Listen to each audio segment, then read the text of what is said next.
अस्सलाम वालेकुम। जी कैसे हैं आप? सब खैरियत से हैं?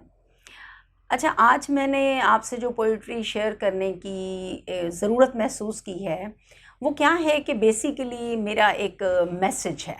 और वो मैसेज क्या है कि हमारी जो एक यंग जनरेशन है, उसमें बहुत सारी चीज़ें जो हैं वो पहले कॉन्सेप्ट कुछ और थे, अब कॉन्सेप्ट चेंज हो गए हैं।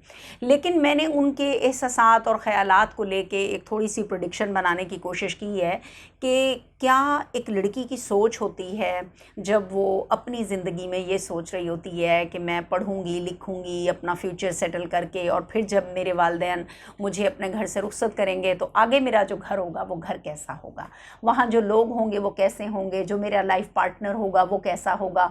तो ये सोचें, ये ख़यालात जो हैं इनको कुछ थोड़ा सा मैंने प्रेडिक्ट करने की कोशिश की है। ये एक आज़ाद नज़्म की सूरत में है, तो ये मैं नज़्म आपको पेश कर रही हूँ।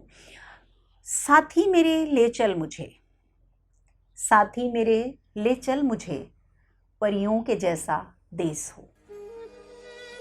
साथी मेरे ले चल मुझे, परियों के जैसा देश हो, पुर रंग सबका भेस हो। इंसानों में वफा भी हो, खुशियों की सच्ची फिजा भी हो।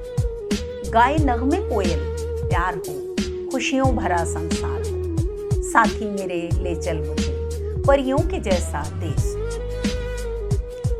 जहां रंगो नूर हो वादियां, साथी मुझे ले चल वहां। जहां रंगो नूर हो वादियां, साथी मुझे ले चल वहां। जहां बुलबुल नगमे गाती हो, बादे सबा लहराती हो, फूलों में आंख मचोली हो, मीठी सबकी वहां पे बोली हो। वहां जिंदगी की रमक भी हो, वहां कहकों में एक खनक भी हो।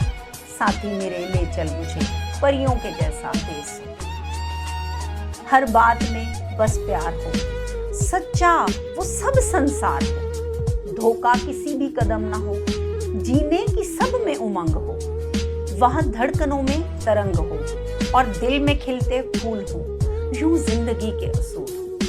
साथी मेरे ले चल मुझे, परियों के जैसा देश हो।